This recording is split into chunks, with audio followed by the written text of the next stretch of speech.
Congratulations, guys, on getting to day 3. So, now you've got a grip, so you've got an understanding of what the method is and how to apply it. So, in practicality, what do you need to do now to get the most results out of it? So you know that it's a method that you follow, a 5-step method, and you also know that when you want to apply it is when you're experiencing blushing, the conclusion, like after you've experienced blushing, in that key 10 minutes, that key hour afterwards, where you might beat yourself up, dwell on it, get overly frustrated, and then build those negative connections further.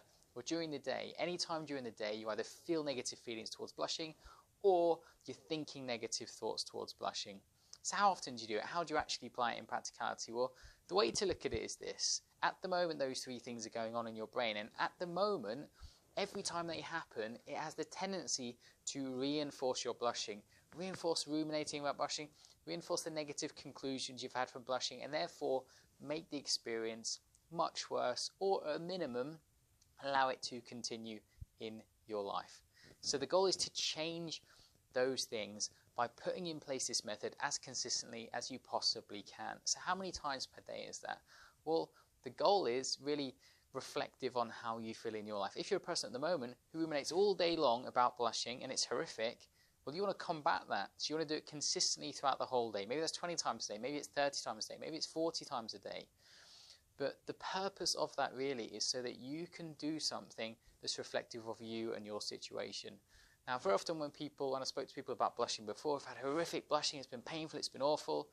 One of the main problems that they've had is when they've tried different methods, different practices, different programs before, it's really been a one-size-fits-all approach. And that's not going to work for you, that's not going to work for someone. So it gives you the opportunity, however bad your blushing is, to do the technique, to follow the method in direct proportion to how much you need. And then following that approach, you cannot fail to succeed.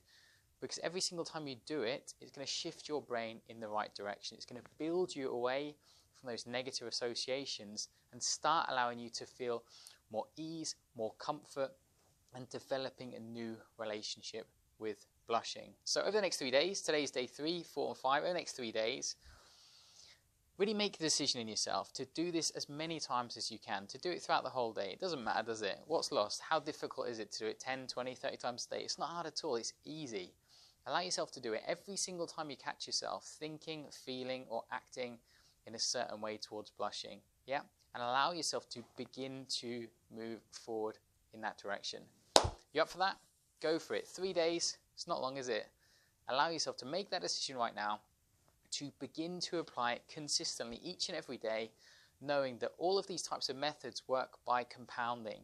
It's understanding that nothing works if you do it once, but compounding guarantees your success, because each and every time you do it, the effect builds and builds and builds. So the choices you make today will build on tomorrow. The choices you make tomorrow build on the next day. So as they stack on top of each other, it then makes each one of those steps in the method more and more powerful, has a stronger and stronger effect on the way you feel, the way you think, and the way you act towards blushing.